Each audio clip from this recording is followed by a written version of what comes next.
Praise the lord. దేవుని పరిశుద్ధ నామమునకు స్తుతి కలుగునుగాక.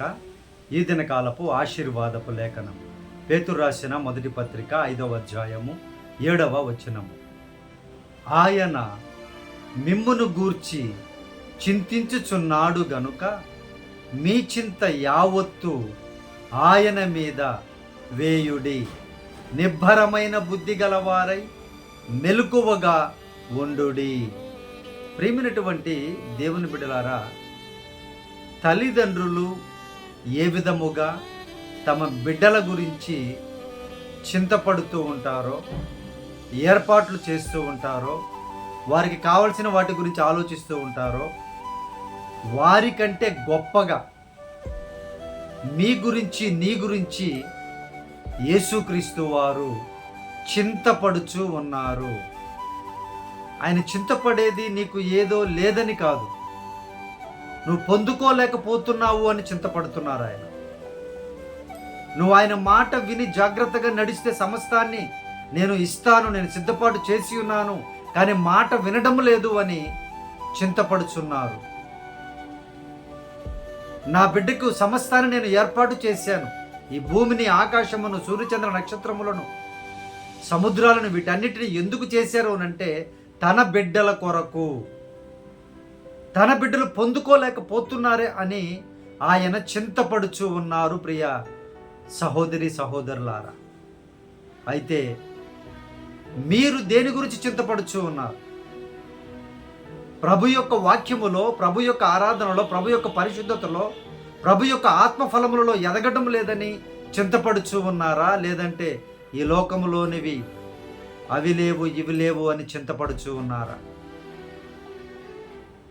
నీ చింత ఏదైనా సరే మొట్టమొదటిగా నీవు ప్రార్థన చేసి ప్రభువు మీద వేసినట్లయితే ఆయన నిన్ను ఆశీర్వదించే దేవుడు. నీ చింతను కొట్టివేసి బలపరిచేటువంటి నమ్మదగిన దేవుడు యేసుక్రీస్తు వారు. ప్రియ దేవుని బిడ్డలారా, నిబ్బరమైన బుద్ధి కలిగి ఉండాలి, నీవు మెలకువగా ఉండాలి, సైతాను కుయుక్తులకు పడిపోకుండా, భక్తిహీనులతో సహవాసం చేయకుండా జాగ్రత్తగా మెలకువగా నిబ్బరమైన బుద్ధి, ప్రభువులో విశ్వాసము నీవు కలిగి ఉన్నట్లయితే ఆయన నిన్ను ఆశీర్వదించే దేవుడు.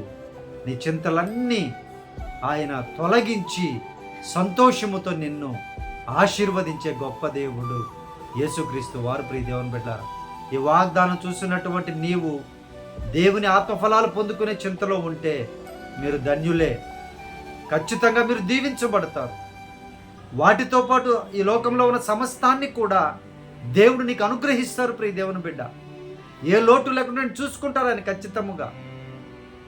తల్లిదండ్రుల బాధ్యత కదా అది, సృష్టించిన సృష్టికర్త అయినటువంటి దేవుని బాధ్యత కదా అది.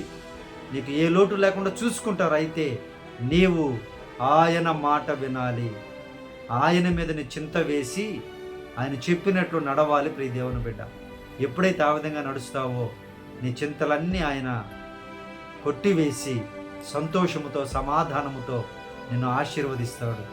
నమ్మకంగా ఉండు, నిబ్బరమైన బుద్ధి కలిగి ఉండు. దేవుడు నిన్ను దీవించబోచు ఉన్నారు.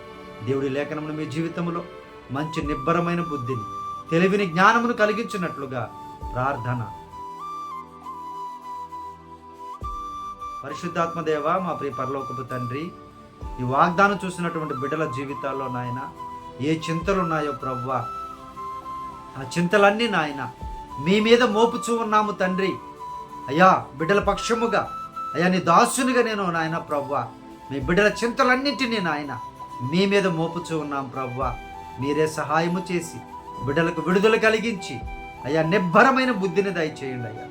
బిడ్డలను స్థిరపరచండి అయ్యా, విశ్వాసములో స్థిరపరచండి నాయన, మీలో స్థిరపరచండి ప్రభువా.